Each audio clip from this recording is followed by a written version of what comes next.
Good morning students. Chapter 6 का ही हम लोग आज स्टडी करेंगे। नेक्स्ट क्लासिफिकेशन है कच्चे माल के आधार पर वर्गीकरण, क्लासिफिकेशन बाय इनपुट्स। निर्माण उद्योग के उत्पादों का स्वरूप उनके निर्माण में प्रयोग किए जाने वाले कच्चे माल पर निर्भर करता है।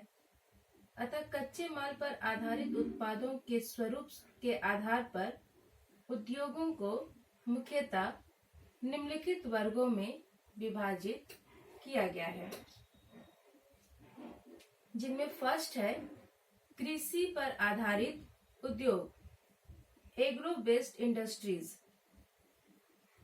सेकेंड वन उत्पाद पर आधारित उद्योग, forest based industries.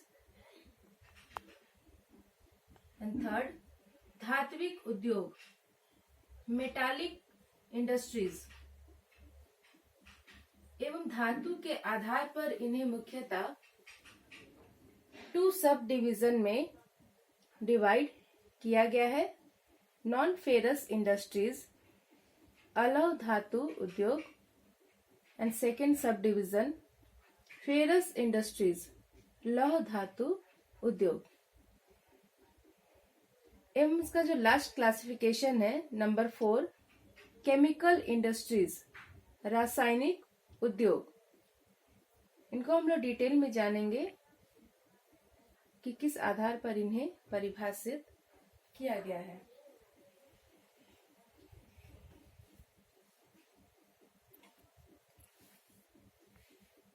The nature of industrial products depends upon the nature of raw materials used by them. Therefore, raw material is also a good basis for industrial classification.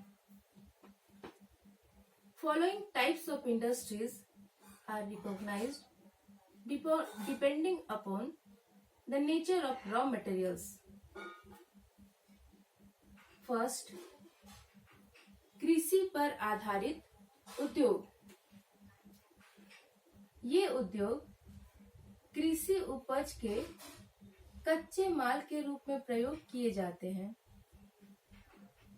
सूती वस्त्र, पटसन, चीनी, चाय, वनस्पति घी इत्यादि उद्योग इसके उत्तम उदाहरण हैं।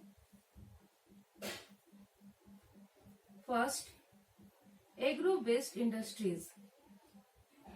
The industries using agricultural products as their raw materials are known as agro based industries.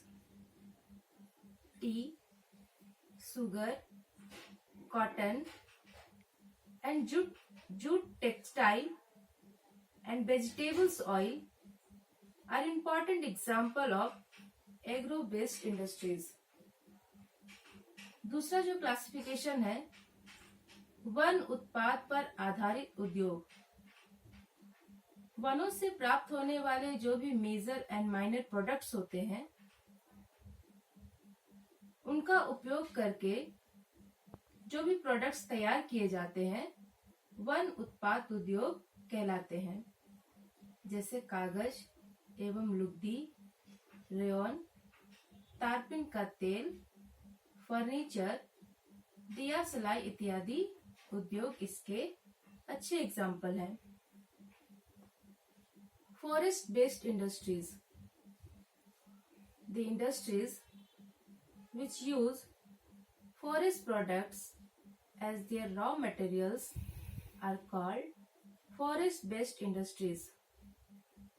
Paper, pulp, rayon, turpentine oil and furniture industries are important example of forest based industries. And third classification is metallic industries.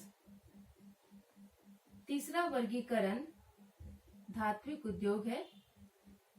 एवं इन उद्योगों में विभिन्न प्रकार की धातु का कच्चे माल के रूप में उपयोग किया जाता है और इन्हें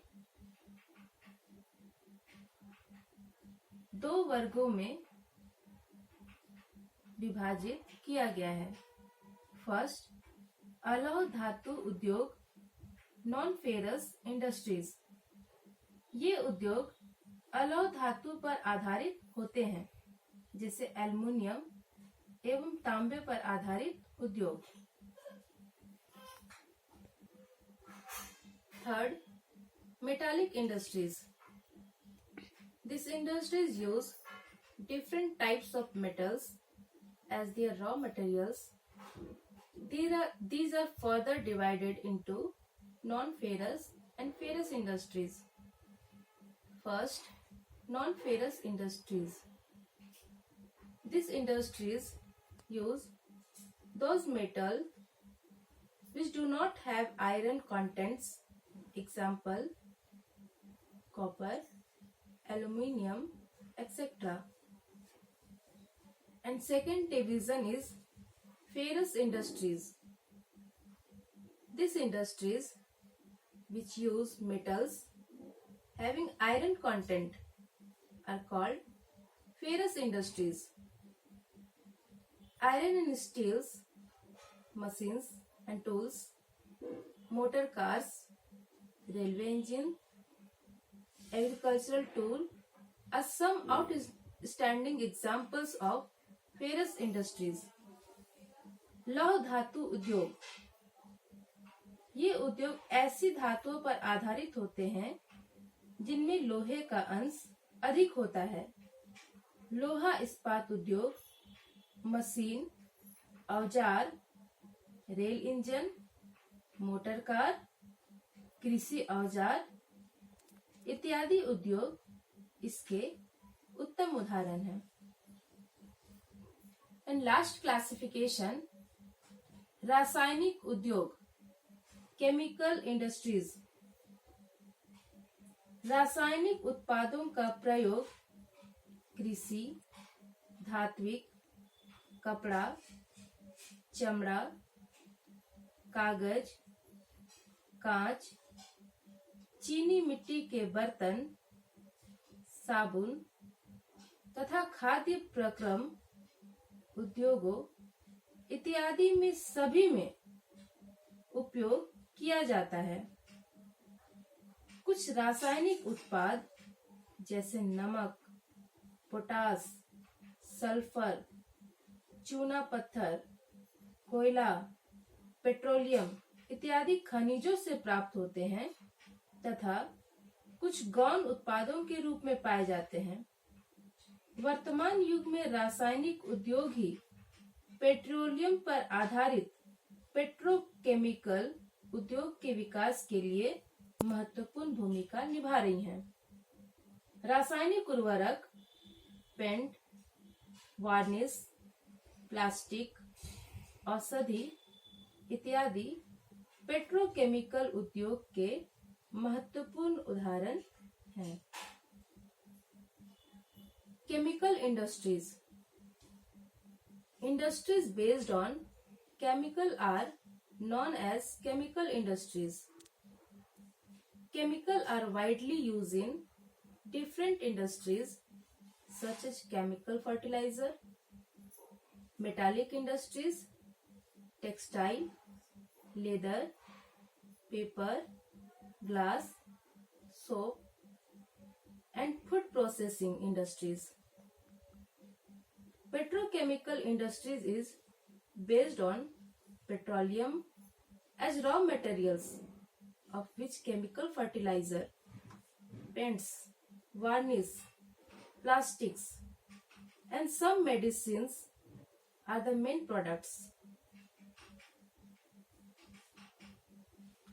नेक्स्ट जो क्लासिफिकेशन है वो स्वामित्व के आधार पर वर्गीकरण। क्लासिफिकेशन बाय ऑनरशिप, इसका अध्ययन हम लोगों ने स्कूल में भी किया है। आप लोग स्कूल के टाइम में भी ये सारी क्लासिफिकेशन पढ़ा है। एवं स्वामित्व के आधार पर वर्गीकरण मुख्यतः 3 प्रकार के हैं। सार्वजनिक क्षेत्र के उद्योग, public sector industry, and second निजी क्षेत्र के उद्योग, private sector industry, and third संयुक्त क्षेत्र के उद्योग, जॉइंट सेक्टर इंडस्ट्रीज। फर्स्ट, सार्वजनिक क्षेत्र के उद्योग। जब किसी उद्योग का स्वामित्व तथा प्रबंधन राज्य सरकार के हाथ में हो तो उसे सार्वजनिक क्षेत्र के उद्योग की संज्ञा दी जाती है या सार्वजनिक क्षेत्र के उद्योग कहे जाते हैं। राज्य सरकारें ही ऐसी इकाइयों की स्थापना एवं संचालन करती हैं। Public sector industries. When the ownership and management of a industries in the hand of the state, it is called a public sector industries. The state establish and run of this unit. Second है निजी क्षेत्र के उद्योग। किसी एक व्यक्ति या कुछ व्यक्तियों के समूह के स्वामित्व तथा प्रबंधन में संचालित उद्योग निजी क्षेत्र के उद्योग कहलाते हैं, जिसमें मुख्यतः किसी एक विशेष व्यक्ति का स्वामित्व होता है। जो भी इंडस्ट्रीज या कारखाने होते हैं, इसके जो भी इनपुट्स होते हैं, ये सारे खर्च वो विशेष व्यक्ति ही करता है और इससे होने वाला जो लाभ होता है उस विशेष व्यक्ति को ही होता है।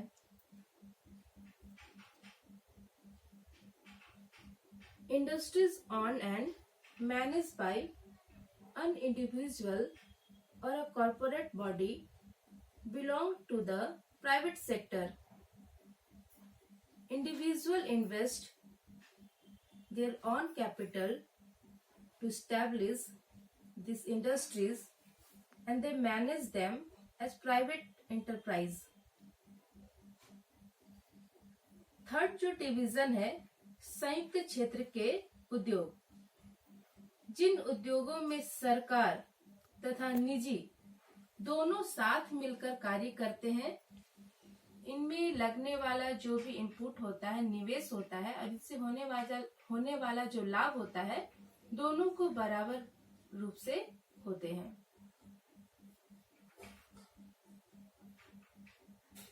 नेक्स्ट क्लास में हम लोग परंपरागत बड़े पैमाने के उद्योग का अध्ययन करेंगे। किन्हीं को कोई डाउट्स है आप कमेंट्स में लिख सकते हैं, इनका समाधान रिवीजन के माध्यम से किया जाएगा। धन्यवाद।